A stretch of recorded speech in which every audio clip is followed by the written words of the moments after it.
Bismillahirrahmanirrahim. Assalamualaikum warahmatullahi wabarakatuh. Pemirsa yang dirahmati Allah, marilah kita simak ceramah dari Buya Ros Yasim dengan tema Beginilah cara sholawat kepada Nabi. Sebelumnya marilah kita bersolawat terlebih dahulu. Allahumma sholli ala Sayyidina Muhammad wa ala ali Sayyidina Muhammad. Selamat menyaksikan. Waktu itu saya lagi sering mengamalkan salawat nuriyah. Allahumma sholli ala Sayyidina Muhammad nurid dzati wa sirri sari fi jamil asma wa sifat. Kebaca masih bapak. Jadi waktu itu kita bahas tentang nama ruh, bapak ruh. Sekarang itu dianggap kajian bid'ah, padahal aswaja. Yang perlu dipertanyakan aswaja ono apa ini? Imam Sya'rani pernah membahas tentang bab itu, tentang abur ruh, bapaknya ruh. Bapak itu bisa berarti kakek. Kita harus punya seorang guru rohani, yang guru rohani itu menghubungkan rohani kita kepada Rasulullah Sallallahu Alaihi Wasallam, sehingga ketika bersalawat Allahumma sholli ala Sayyidina Muhammad terasa kerinduan itu. Kenapa antum salawat tidak ada kontak dengan Rasulullah? Karena tidak terhubung lewat ayah rohani. Buka kajian kitab Imam Sya'rani, beliau menulis dalam Qawaidut Tasawuf, dan beliau banyak membahas dalam kitab Al-Minan Al-Kubra, Al-Matbuliyah, kemudian Al-Bahrul Mawrud. Beberapa saya salah nyebut judul, dan itu saya akui saya salah, ya. Maklum kitabnya kebalik-balik karena bacanya satu tumpuk baca, saya bosan ini saya ganti kitab ini, begitu, ya. Maklum manusia pasti ada salah, kan saya bukan Imam Bukhari, ya. Sekarang Imam Bukhari-nya gak mungkin lagi muncul orang seperti beliau, karena sekarang kita korban micin, atau micin. Dulu supaya hafalan kuat, orang-orang gak mau makan anggur dan apel, itu ahli hadis. Saya ngaji hadis dulu seneng banget sama anggur, jadi hafalannya rusak. Apalagi makannya di warung, yang warungnya pakai micin. Tahu makan bakso Pak? Micinnya 1 sendok. Hafal hari ini 2 halaman, besok hilang semua. Itu kejadian. Maka sekarang di rumah sudah nggak ada micin, ya. Udah nggak ada. Di rumah saya sudah nggak ada micin, karena nggak masak. Allahumma sholli ala Sayyidina. Antum serius amat orang. Baik. Jadi kenapa kita baca ya Nabi salam alaik, wahai Nabi, salam dari umatmu kepada engkau. Itu masih hambaan. Antum hampar kalau bahas itu. Tapi kalau baca wahai Nabi, salam dari ruh, yang ruh ini dulu adalah percikan dari ruhmu, baru berasa Pak. Alam ini ada karena nurmu. Maka kami anak-anakmu juga, meskipun bukan anak nasab. Kalau kita begitu bisa rindu gak? Antum pasti rindu, karena itu beliau abur ruh, abul arwah, kakek dan bapaknya semua ruh. Wa tawassa'a imamuna Ahmad Al-Kattani ala hadzal bab, ya. Imam Kattani dalam kitabnya Khabi'atul Qaul itu membahas itu sangat panjang sekali, bahwa Nabi Muhammad sallallahu alaihi wasallam sebelum para nabi ini diutus ke alam semesta, ruh mereka dulu diajak ngobrol oleh Allah. Ini ditulis oleh Sidi Ahmad Al-Kattani. Siapa namanya? Itu muassis Thariqah Al-Kattaniyah Al-Muhammadi Al-Ahmadi. Itu nama lain dari Thariqah Khidriyah. Jadi setiap mursyid yang sudah wali kutub, dia jadi Khidriyah. Saya dituduh sama kawan saya, tidak ada Thariqah Khidriyah Mu'tabarah. Ya salam, ente baca kitab Jami'ul Usul Aulia, di situ tertulis Thariqah namanya Al-Khidriyah. Al-Khidriyah. Saya mau diadu-adu sama Jatman, ya salam, saya hormat takzim kepada mursyid-mursyid yang ada. Dan jangan adu-adu saya dengan Jatman. Jatman bukan mahkamah, ingat, ya. Kita menghormati dari dulu. Saya sampai sekarang masih takzim kepada Habib Lutfi. Sampai sekarang masih takzim, karena beliau 2 hal, beliau mursyid dan beliau seorang habib. Walaupun ada beberapa pandangan yang berbeda, nggak ada masalah. Kita berbeda bukan berarti kemudian tidak hormat. Sebagai kecuali antum kurang waras. Berbeda langsung nggak hormat. Itu kurang waras namanya, ada kurang dikit tuh. Para nabi ditanya oleh Allah, ruh-ruhnya nih, kamu mau gak? Gitu. Hormat kepada ruh ini, sumbernya ruh kalian. Kalau mau kalian akan diutus jadi nabi. Tertulis di kitab Khobiatul Kaun, Sidi Ahmad Al-Qattani. Beliau membuka ilmu ini karena beliau seorang pejuang, banyak yang hasad di zaman pemerintahan masih kerajaan-kerajaan di Maroko. Gak tahu kenapa beliau kemudian syahid, meninggal, umurnya belum sampai 40, tapi kitabnya sudah 300-an. Itu gimana cara nulisnya tuh? Umur belum sampai 40, tapi sudah nulis 300 kitab. Itulah karomah ulama akhir zaman. Bisa nulis, bisa mengerti ilmu yang tidak dimengerti oleh orang belajar 10 tahun, 20 tahun, belum mengerti dalam sesaat. Jadi karomat wali itu sekarang bukan pada terbang, enggak, nanti muncul lagi. Sekarang di akhir zaman ini dimulai karomah itu pada memahami hal-hal yang berat. Ya, inilah salah satu rahasia membaca ya Nabi salam alaik. Kata beliau, ma marartu bihajarin wala syajarin, tidaklah aku melewati satu pohon, satu batu, kecuali batu pohon itu menyapaku, ya Nabi salam alaik, ya Rasul salam alaik. Antum lebih mulia dari batu bukan? Betul. Kenapa? Ketika bersolawat, Nabi secara ruhani pasti hadir di setiap orang bersolawat, tapi itu tergantung zauq ruhaninya. Karena ruhani Rasulullah setelah beliau wafat itu tidak ada hijabnya dengan kita semua. Itulah yang dimaksud oleh orang-orang ketika menulis Habib Umar merasakan kehadiran Nabi saat bersolawat. Itu maksudnya. Bukan berarti beliau bercerita khurafat bahwa Nabi kemudian mengunjungi beliau, bukan begitu. Ada pertanyaan pinter orang Palembang, anak Azhar, nanya ke saya, yang sholawat 1 miliar, nabinya antuk, gimana cara jawabnya? Cerdas gitu yang nanya. Jawabannya ini, ya Habib salam alaik salawatullah alaik, asyraqal, gimana? Ilmahnya tadi mana nih? Yang sholawat tadi mana? Udah hilang. Asyraqal badru alaina min thaniyatil wada. Kalau di sini versinya fakhtafat minhul budur. Jadi ketika terbit sang purnama, maka semua bulan-bulan yang lain lenyap. Kalau terbit Rasulullah sang purnama, terbit matahari, bintang masih kelihatan? Masih kelihatan nggak? Udah nggak kelihatan. Siang-siang ada bintang nggak? Padahal ada bintang kan? Tapi terlihat nggak?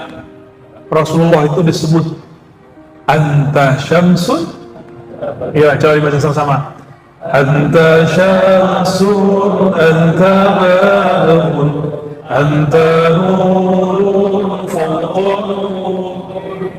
Engkaulah pelita matahari sang surya. Anta badrun, jika siang engkaulah surya, jika malam engkaulah purnama. Anta nur fawqa nur, cahayamu melebihi semua cahaya. Kalau Rasulullah sudah lewat, kita hilang.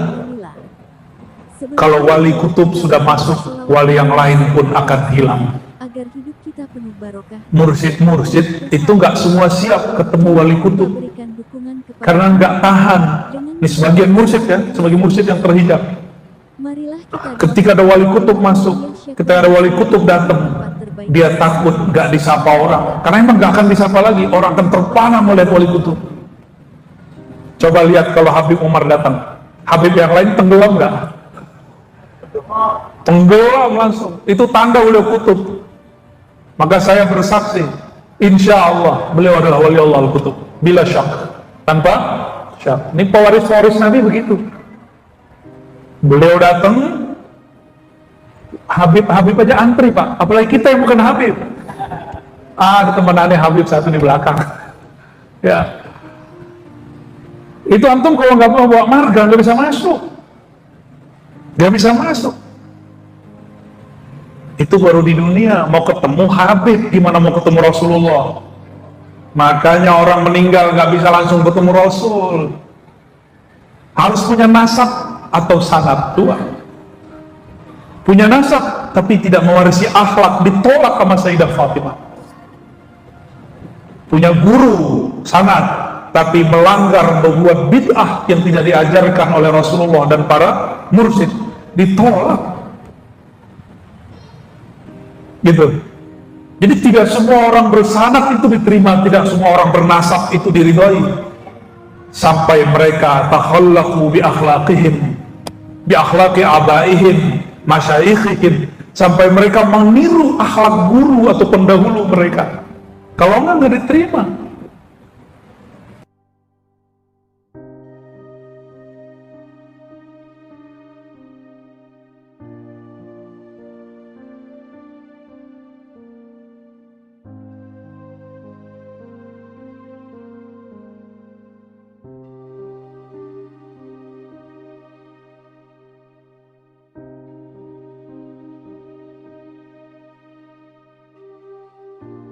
Halo semua, namaku adalah Larissa Rochefort. Agent favoritku adalah Vibe.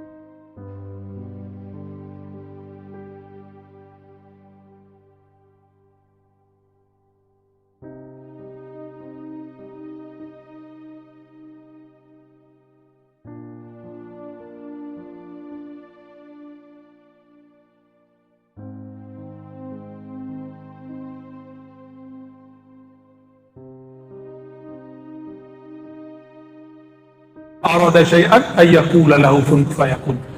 Bab ini diskusi saya dengan Ustadz Buya yang saya minta ngajar di sini, gantiin saya ngajar kitab Haqaiqut Tasawuf yang saya sudah ijazahkan, Buya Zul Asfi. Pernah ngaji ke beliau ya, ngaji kitab Haqaiqut Tasawuf. Beliau sangat mengerti yang saya maksud. Apa kata saya? Tasawuf itu babnya dimungkinat, bab yang mungkin secara akal rohani. Sebab akidah kebanyakan bab wajibat dan mustahilat, yang wajib dan mustahil. Maka kalau ada orang ahli akidah, ahli kalam, ahli sifat 20 belum bertasawuf secara rohani, secara tarbiyah dan irsyad, gak akan paham tentang apa yang saya sebut bab ismur ruh, abur ruh, gak akan paham. Dan kita gak masalahkan kok. Untungnya Imam Zarruq dulu pernah berpesan dalam kitab Qawaidut Tasawuf beliau, jika ada orang ahli zahir mengingkari ilmu ini, maka wajar gitu. Maka saya anggap itu wajar. Kalau nggak terjadi malah nggak wajar, ya. Jadi nanti antum jangan kaget, kajian Ma'rifatul Ruh saya akan dibantah oleh banyak orang. Karena sikap mereka membantah itu sikap saya yang dulu. Jadi melihat itu terjadi, saya maklumi, ya. Jadi kalau antum melihat ada guru antum, ustaz antum begitu, jangan didebat, dimaklumi, oke? Nggak usah banyak-banyak debat. Ciri-ciri orang bertasawufnya palsu, emosional dan suuzon, gak mau tabayun. Apa? Pertama, emosional, suuzon, gak tabayun. Cari-cari kesalahan. Emang ada ahlus sunnah begitu? Ada gak ajaran ahlus sunnah nyari-nyari kesalahan orang? Ada gak? Ada gak ajaran ahlus sunnah yang mengajarkan menuduh orang tanpa tabayun? Ada gak? Gak ada. Ketika sampai di bab Al-Badar, balik lagi, asyraqal badru alaina fahtafat minhul buduru misla husnika ma ra'ayna qat ya wajhas sururi. Misla husnik, seperti seindah wajahmu, ma ra'ayna qat, kami tidak pernah memandang. Maksudnya gimana? Kami tidak pernah memandang wajah seindah wajahmu, ya wajah sururi, wahai wajah yang menyimpan kebahagiaan yang tak terbatas. Tapi kenapa wajah Nabi tidak membuat perempuan birahi, tapi wajah Nabi Yusuf yang tidak lebih gagah dari wajah Sayyidina Nabi SAW itu membuat ibu-ibu, mak-mak, mbak-mbak, teteh-teteh, empok-empok birahi? Kenapa? Kenapa yo? Ada nanya mantum.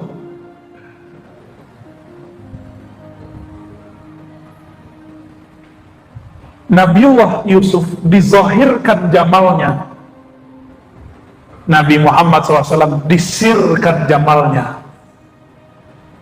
Itu seandainya jamalnya Nabi dibuka, itu bukan hanya motong-motong tangan. Antum melihat Nabi nggak berdiri, lupa napas berhari-hari.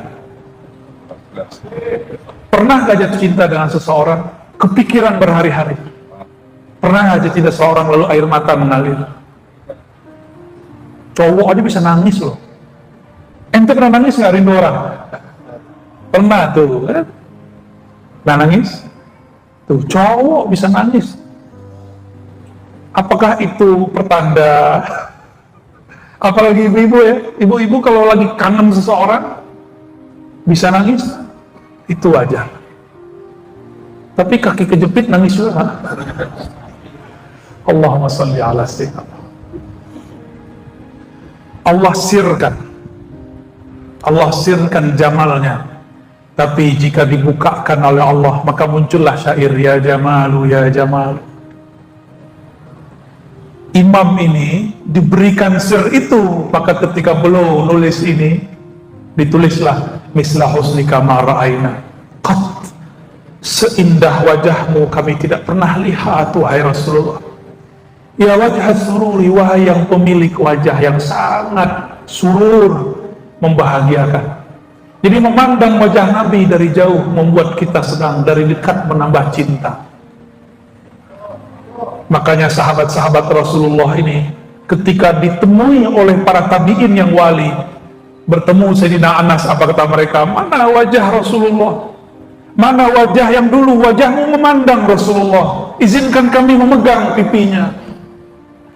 Mana dulu mata yang matamu memandang Rasulullah? Izinkan kami mengecup matamu. Ada sahabat diludahi Rasulullah, kata tabi'in ini, mana dulu lidah yang dulu diludahi oleh lidah Rasulullah?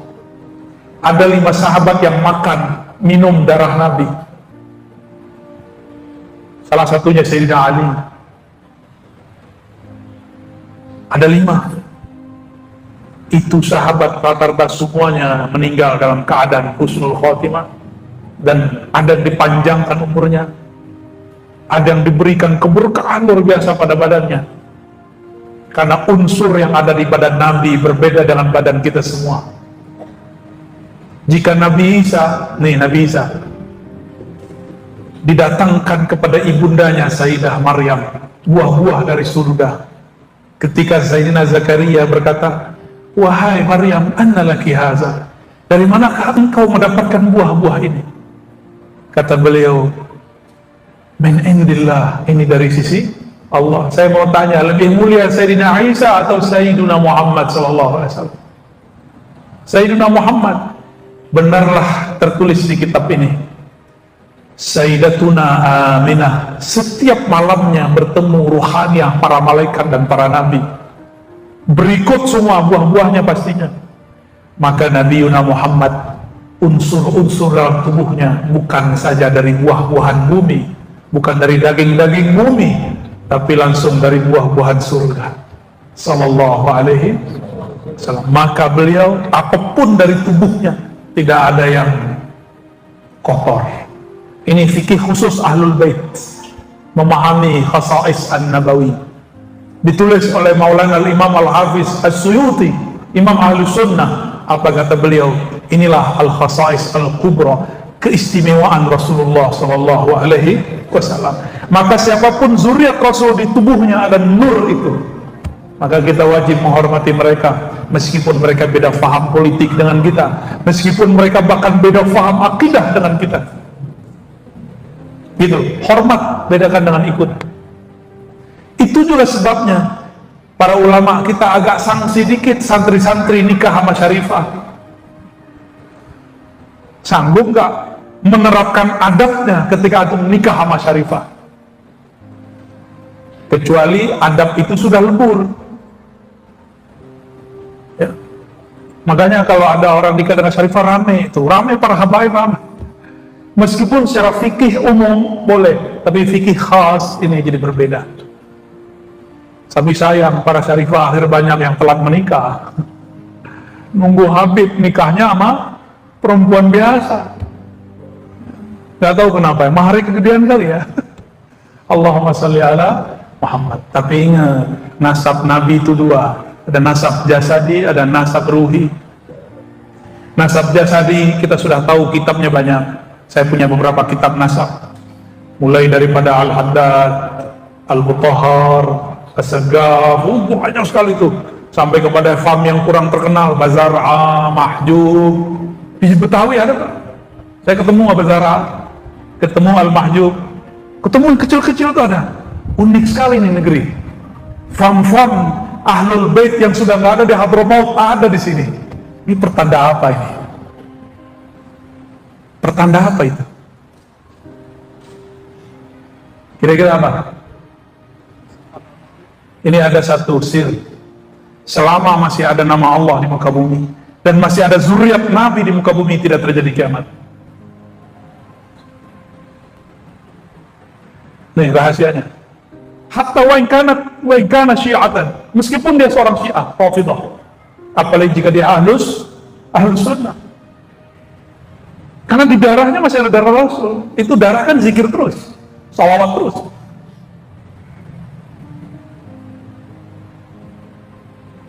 Saya ketemu dengan beberapa kawan saya dakwah di pelosok-pelosok Sumatera, katanya itu di Jambi, di perbatasan Riau, itu banyak zuriat-zuriat Rasulullah. Namanya lucu-lucu, Eko Al-Haddad. Lucu nggak tuh? Bagi saya lucu itu ya. Eko Al-Haddad ini contoh aja Pak. Jadi dia masih tahu fam belakangnya, tapi depannya Eko. Mereka sudah nggak ngerti tentang apa namanya, kemuliaan nasabnya, sudah campur luar biasa. Itu dulu banyak. Mungkin dulu di masa-masa tahun 1700-an pernah terjadi gejolak di Hadramaut, di Tarif, di Yaman, lalu banyaklah gelombang yang berpindah ke negeri kita. Wallahu a'lam bishawab, negeri kita Indonesia dapat berkah. Ya, muka-muka kita yang nggak jelas begini dapat berkah melihat wajah-wajah zuriat Rasulullah Sallallahu Alaihi Wasallam. Maka dalam hati mesti ta'zim kepada mereka. Tapi yang kedua, nasab ruhani. Yang beliau katakan al-ulama warasatul, ulama itu yang kenal Allah. Ingat, bukan yang pintar baca kitab, bukan yang pintar debat, bukan yang suka nyari kesalahan orang. Ulama itu yang takut kepada Allah. Ulama itu yang di kolbunya ada rahmah, ada kasih sayang. Karena Rasulullah itu rahmatan lil, maka ulama itu pasti mewarisi rahmahnya Rasulullah SAW. Antum lihat ada orang jago baca kitab nggak ada rahmah, itu bukan ulama, bukan ulama akhirat. Jadi ulama akhirat itu bukan partai politiknya apa. Ulama akhirat itu ulama innama yakhsyallaha min ibadihil ulama, surat Fatir ayat 28. Ingat-ingat surat apa? Yang takut kepada Allah cuma ulama. Mau dia jadi pejabat, mau jadi orang biasa, mau jadi guru, dia takut kepada Allah Subhanahu wa ta'ala. Takutnya pakai kata khosyah. Khosyah itu takut tapi ada harapnya. Kalau khauf, gundah gulana. Itu perbedaan khauf dengan khosyah. Sayyid, syarifah, tapi galau, berarti belum ulama. Harus belajar kepada ulama walaupun tidak bernasab syarif syarifah. Ya. Ente famnya apa coba? Al-Mancungi. Ente marganya Pak? Marga satwa. Allahumma sholli ala sayyidina. Terusin dulu deh, dikit lagi ya. Anta syamsun, anta bedurun, anta nurun fawqa nur. Nur fawqa nur itu boleh diartikan cahaya, tapi bukan cahaya ini. Ya, bukan cahaya fisik. Nur fawqa nur, nur bijinya nur. Nur asal semua nur. Kita sebut namanya Nur Muhammad sallallahu alaihi wasallam. Yang ingkar kajian Nur Muhammad pasti bukan ahlu sunnah. Karena ulama ahlu sunnah kita semuanya bahas tentang Nur Muhammad sallallahu alaihi wasallam. Sekarang ada yang ngaku ahlu sunnah tapi ingkar kepada kajian Nur Muhammad sallallahu alaihi wasallam. anta iksirun wa ghali, anta misbahu suduri, engkau adalah benda yang sangat mahal, permata yang sangat mahal, barang berharga yang sangat mahal. Saya mau tanya antum, kalau punya barang mahal dijaga bener atau dipajang di luar? Coba di rumahnya yang paling disimpan itu benda berharga atau benda biasa? Yang mana? Yang berharga, bener, sampai dipakai apa namanya itu? Ya, apa? Berangkas. Saking ingin menjaga itu barang. Berangkas itu besi ya, baja, sulit ditembus. Tapi nggak usah dihancurin kalau menembus berangkas, cukup masukin nomor. Nah, itu kata kuncinya. Ya, Rasulullah itu nomornya pakai sholawat. Masukin kode sholawatnya, antum musul kepadanya. Terbukalah iksir wa ghali. Ya, anta misbahus suduri. Itu permata, itu barang berkelip-kelip. Jika engkau bersolawat dengan ruhmu kepadanya, ruhnya akan menyinari ruhmu. Jika kolbumu bersolawat kepada kolbunya, kolbunya akan memantulkan cahaya ke dalam kolbu. Maka ada namanya solawat, disebut solawat ruhiyah. Allahumma salli ala ruhi sayyidina Muhammadin fil arwah, wa salli ala sayyidina Muhammadin fil ajsad, salli ala sayyidina Muhammadin fil qubur. Itu masuk dalam salah satu bagian salawat yang diajarkan Imam Al-Jazuli yang tadi saya cerita di Magelang. Dan kok masih ada ya orang salawat sebanyak itu di negeri ini, di tengah hiruk pikuknya dunia masih ada orang yang bersalawat. Maka kalau cari wali nggak usah jauh-jauh ke tanah mana, banyak di tanah Jawi. Saya pikir-pikir, apa tuh, ada petilasan Syekh Subakir di Magelang, bener nggak? Ada yang pernah denger? Coba nanti antum cari-cari tahu Syekh Subakir. Ternyata sir-sir beliau masih ada di kota Magelang. Kota Magelang itu boleh disebut kotanya para mursyid dan para kiai. Banyak mursyid. Surat sini mursyid tarekat Qadiriyah Naqsyabandiyah, sini Syadziliyah, ono apalagi begitu. Banyak sekali. Salah satu kota yang saya rindukan untuk mampir ke sana. Ya, nanti antum ziarahlah kepada masyayikh. Di situ ada Bahdalhar. Simbahnya yang saya sebut tadi itu dapat ijazah dari Bahdalhar. Itu udah tua sekali. Angkatannya Hadratus Syekh Hasyim Asy'ari, bahkan lebih tua barangkali. Mereka beramal dengan salawat-salawat, dan ini salah satu salawat yang diturunkan model-modelnya. Ya. Jadi Islamnya kita ini sangat tua dan sangat orisinal. Ya, alhamdulillahirabbil alamin. Mau diterusin nggak nih? Aduh, ngeri aneh. Bacanya agak bisa meleleh ntar nih. Udah dulu deh. Ya, tanya jawab. Jadi inilah rahasia kenapa kita kalau ada mu'alim datang, kita baca ya Nabi salam, berharap dengan sanad beliau salam kita sampai kepada baginda Rasul sallallahu alaihi wasallam. Ada Habib masuk, kita berharap dengan nasab beliau kita salawatnya sampai kepada Rasulullah sallallahu alaihi wasallam, ya. Maka saya minta ampun kepada Allah jika saya pernah sul adab kepada ulama wali-wali Allah, dan saya minta maaf kepada mereka, para zuriat Nabi, para masyayikh mursyidin, aulia-aulia Allah, ya. Taib, Allahumma sholli ala Muhammad. Apa? Mau nanya? Oke, fadal. Antum nanti yang bilang shollu ala Nabi gitu ya. Masya Allah atas paparannya. Terima kasih ya. Masih pada sama-sama. Oke. Nah, acara selanjutnya yaitu tanya jawab dari kalian atau semua berdua ya. Oke. Untuk tanya jawab dimulai dari apa dulu ya? Untuk apa tanya yang bertanya? Berarti dia jomblo ya? Siapa yang bertanya? Ini ini. Iya. Ini pasti. Bismillahirrahmanirrahim. Assalamualaikum warahmatullahi wabarakatuh. Perkenalkan, nama saya Diwakil Terbarat. Oh, kita buang. Terima kasih. Selama ini kami hidup, kami bersyukur bisa menikmati mendengarkan secara langsung seperti apa yang telah sudah paparkan. Alhamdulillah banyak hikmah yang kita ambil dari paparan tadi, karena mungkin karena kita saat ini dengan mudah itu perasaan lebih banget. Sekarang selawat lagi rasanya Alhamdulillah. Apa yang kita sampaikan tadi, apakah dulu atau segala macam rasanya ingin meningkatkan tadi dia tentang kita dasar suka ada dari ayat. Yang sedang berlaku dari Naqsyabandi. Naqsyabandi.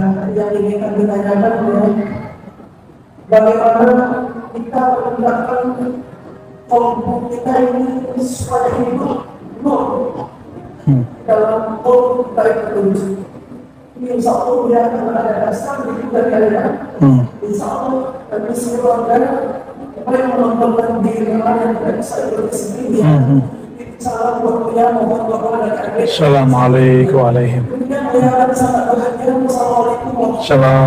wabarakatuh. Ummi Maryam Al-Fadaniyah. Baik. Salam balik buat keluarga ya. Salam takzim semua. Bagaimana cara menumbuhkan kerinduan? Rindu itu karena kenal. Kalau nggak kenal nggak mungkin rindu. Maka kenalilah sifat-sifat indah Rasulullah, sifat-sifat lembut Rasulullah, sifat-sifat cinta Rasulullah. Jangan yang dibayangkan Nabi galak mulu. Karena yang kebayang sama orang Nabi itu galak. Bener kan? Antum dulu belajar Islam, kata bapak kita, kata emak kita, kamu gak sholat neraka. Jadi kebayang bagi kita kalau Rasulullah itu suka neraka-nerakain orang. Enggak, itu nggak benar. Ada orang Arab Badui datang ke Nabi ngelangkain semua orang, terus bilang, ya Muhammad. Nabi nggak marah. Nggak marah. Nabi nggak bilang, gue Rasul, gue dokter, nggak bilang gitu. Ya ada antum nih bentak saya nggak akan marah. Karena Rasul ketika digituin orang tidak marah. Ada lagi Arab Badui, habis sudah ngelangkain orang, mampir ke pojok masjid, ngeliat tembok pengen buang air kecil. Jadi dia tuh kayak sopir angkot zaman dahulu, ngeliat tembok kebayang sama dia WC. Wah, nembak dulu nih. Itu Arab Badui. Tapi Nabi nggak pukul, nggak larang, dibiarin pulang. Nggak nyampe sebulan, dia bawa orang beratus-ratus orang, sekampung, dua kampung, semuanya syahadat di tangan Rasulullah SAW. Dia cerita,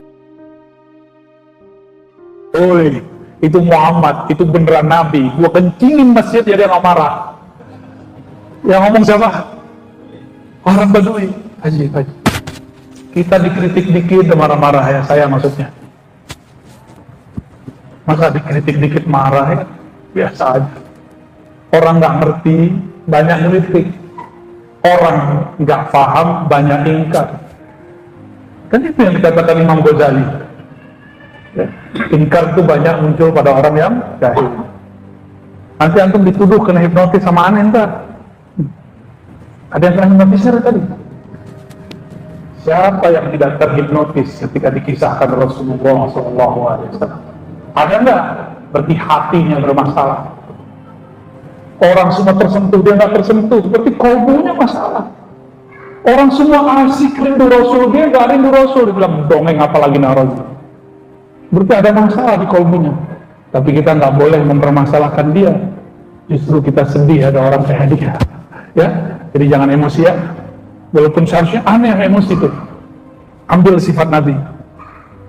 Semua sifat Rasulullah itu adalah terjemahan dari Asmaul Husna.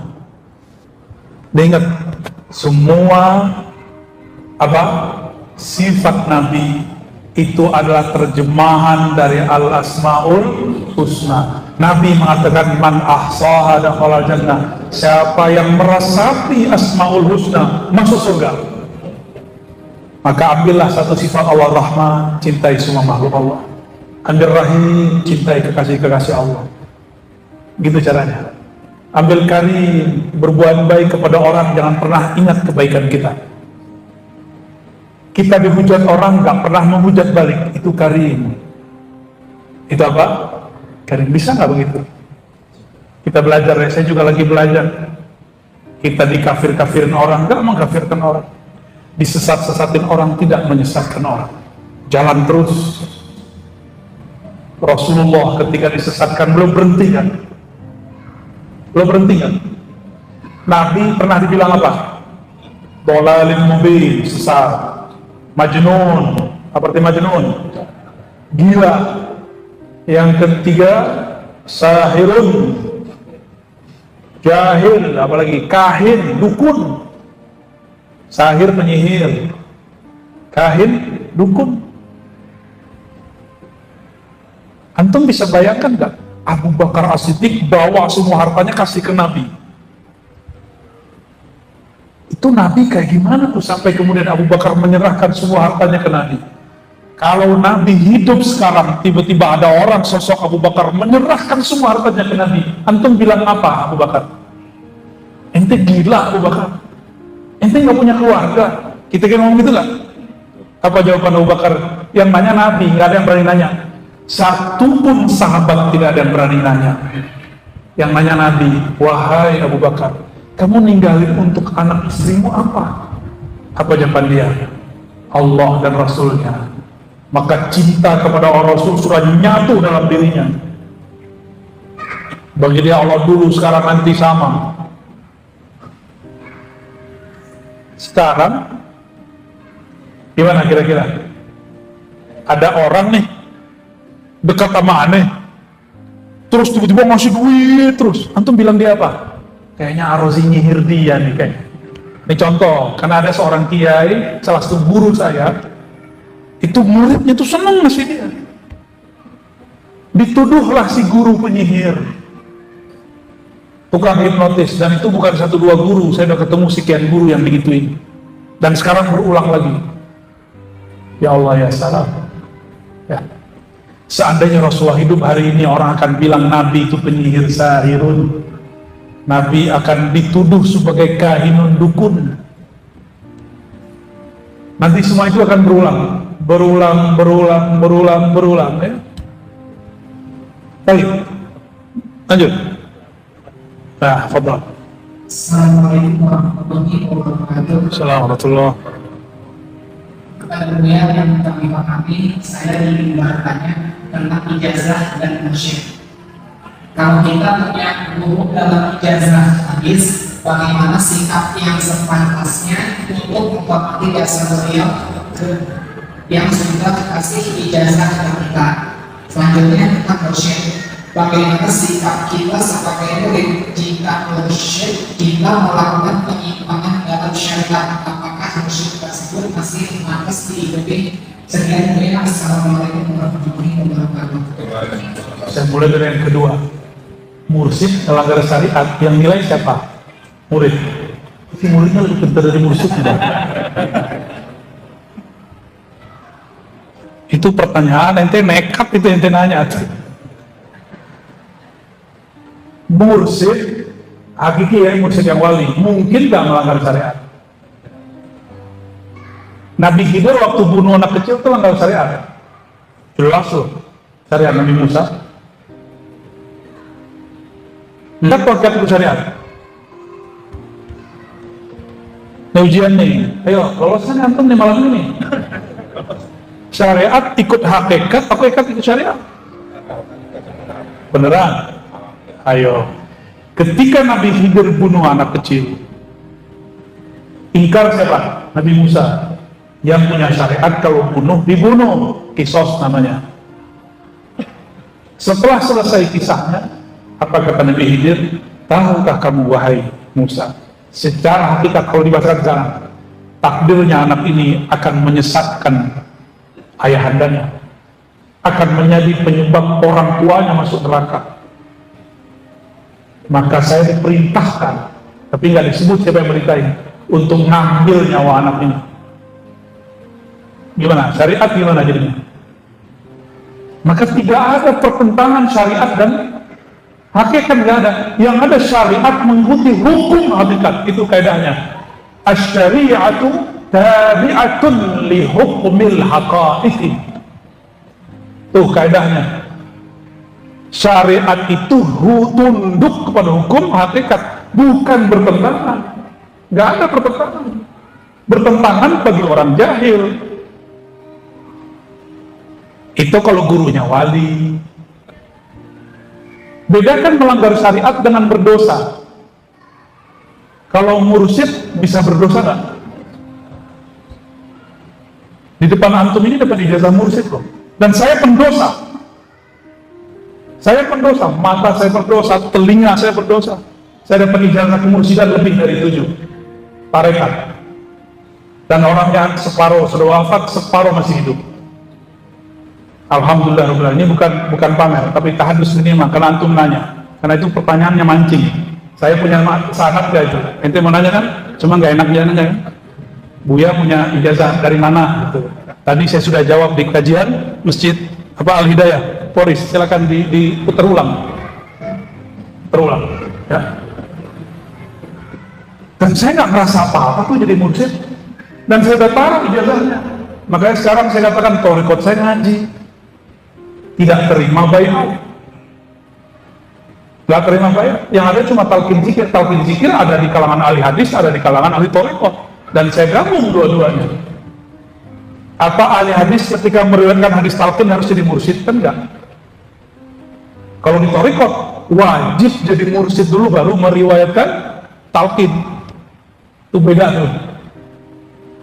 Makanya rasa ahli hadis meriwayatkan talqin itu beda dengan rasa ahli torikot meriwayatkan talqin. Itulah yang membuat Abah Anom itu menjadi dahsyat zikirnya. Kalau yang ajar cuma ya Allah, Allah, Allah, itu aja dari dulu. Pasti ada murid Abah Anom nih, kecium di wajahnya. Kalau di Magelang saya ketemu Mbah Yaya Halwani, ya, saya ketemu 2 kali di sana dan terakhir kita sowan ke tempat beliau. Tawadhu sekali. Cuma kalau nanti kita dibentur-benturin itu urusan netizen ya. Maha benar netizen dengan segala komentarnya. Sadaqallahul azim. Bagaimana adab kita kepada guru yang mengijazahkan kita? Adab itu bukan hanya dari santri kepada guru, guru juga punya adab kepada murid. Kalau guru melihat murid salah, jangan komentar di sosial media, tanya dulu muridnya. Ya, jangan langsung main sesat-sesatkan dan murtad-murtadkan.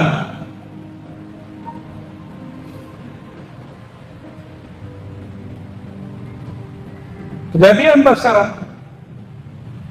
sekarang. Ahli hadis itu yang saya tahu, kalau dapat kabar tanya langsung ke orangnya. Itu Imam Syu'bah. Imam Syu'bah dapat 1 hadis, orang yang berwudu terus baca doa masuk surga dan 8 bab bebas. Maka dikejarlah hadis ini dari siapa aja. Hasilnya orangnya masih hidup 2-3 orang rawi. Terakhir dia bilang ini hadis dhaif. 3 bulan cari hadis langsung kepada rawinya. Dia kemudian mengatakan ini hadis dhaif, gak benar beritanya. Coba 3 bulan memastikan riwayat itu gak benar.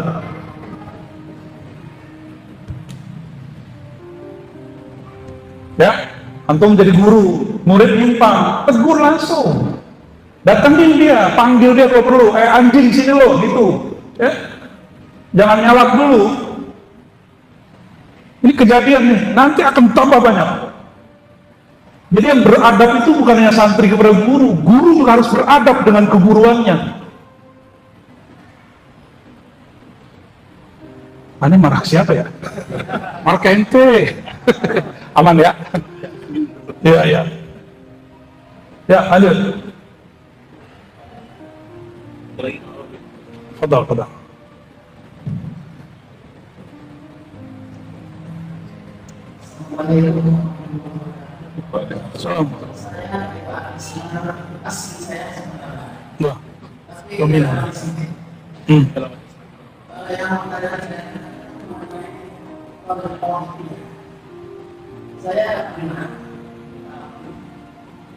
setiap saya bagaimana cara supaya fokus mana fokus baiklah ya. Baik. Assalamualaikum. Khusyuk itu di kolbu, bukan di sini. Kenapa khusyuk nggak pernah berhasil? Karena khusyuknya pakai pikiran lu bisa mikirin banyak hal, tapi kalau kolbu dia hanya mau satu, Allah Subhanahu wa Ta'ala.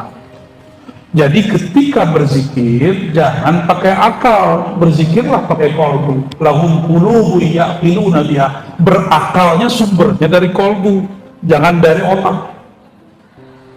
Otak kita bisa memikirkan banyak hal dalam satu waktu. Karena sholatnya pakai otak, maka pikirannya terkotak-kotak. Tapi kalau sholatnya pakai kolbu, wajjahtu wajhiya lilladzi fataras samawati wal ardh. Kolbu langsung menghadap kepadanya. Allah itu tidak berupa dan berbentuk, maka tidak bisa dibayangkan. Kalau ini maunya bayangin, cukup dirasakan kehadirannya, bahwa Allah itu selalu hadir dalam hidup kita. Antum bisa nafas karena apa? Karena hembusannya Allah. Bisa darahnya ngalir karena kunnya Allah. Berarti Allah sama kita dekat nggak? Jadi nggak usah dibayang-bayangin. Cukup ingat ya Allah yang menumbuhkan satu jarum. Satu apa nih? Ya Allah yang menumbuhkan satu rambut di tubuhku, izinkan aku menyembah Engkau. Mulai bergetar tuh badannya. Ya Allah yang mengalirkan darah di badanku, izinkan darah ini sujud kepada Allah. Di kepala ada darahnya, kita bawa di sujud.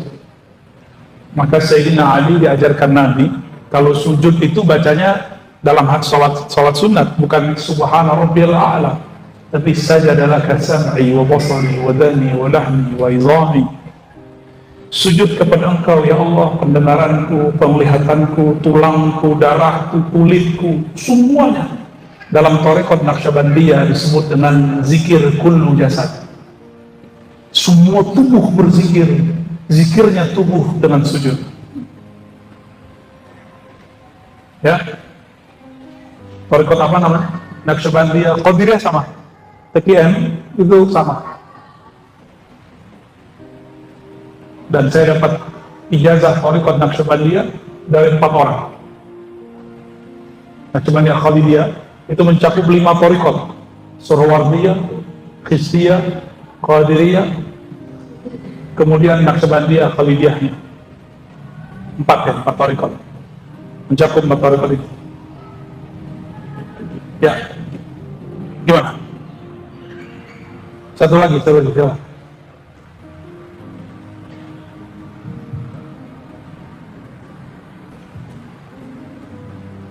Assalamualaikum warahmatullahi wabarakatuh.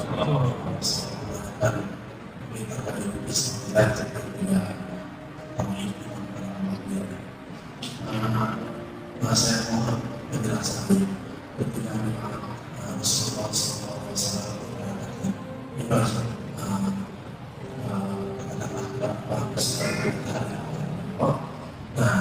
bagaimana penjelasan pemikiran Allah itu tidak berarti Baik.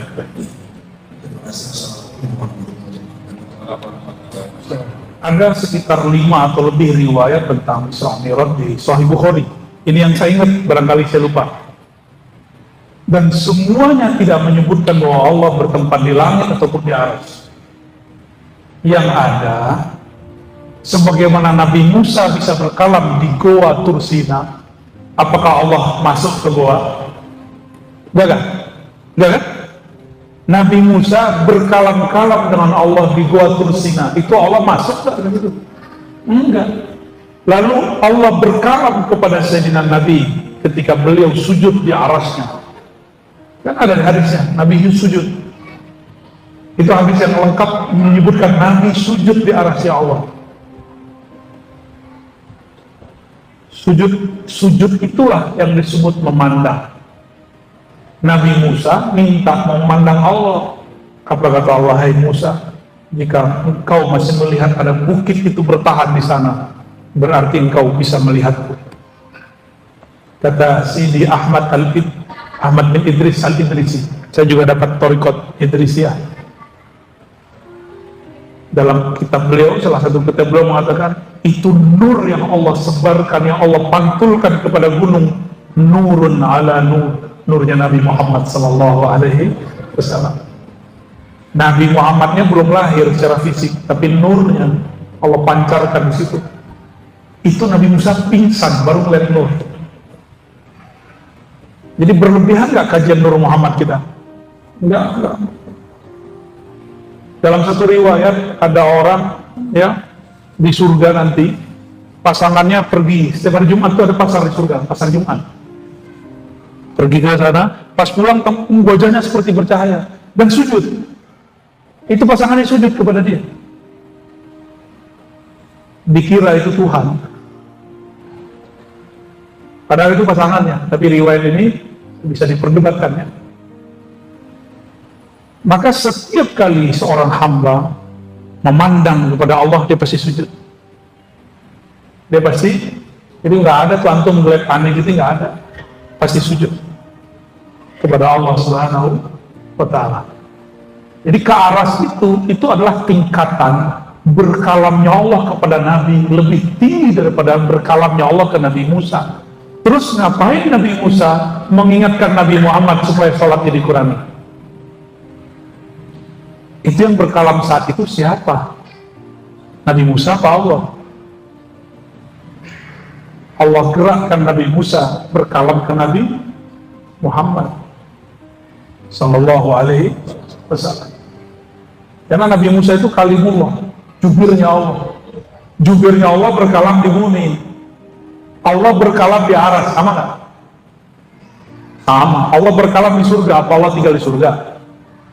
Nanti di Sahih Bukhari, Sahih Muslim banyak sekali Allah berkalam kepada orang di penduduk mahsyar. Kata Nabi, ya Roh, isfa, berilah syafaat. Gimana cara Nabi minta? Jadi Nabi itu mi'raj, sujud, Allah katakan isfa tu syafaat, kamu boleh kasih syafaat. Baru Nabi turun kasih syafaat. Nanti datang lagi orang, Nabi sujud lagi, datang kepada Allah, sujud. Datang di situ bukan berarti gampang, antum datang ke Nabawi.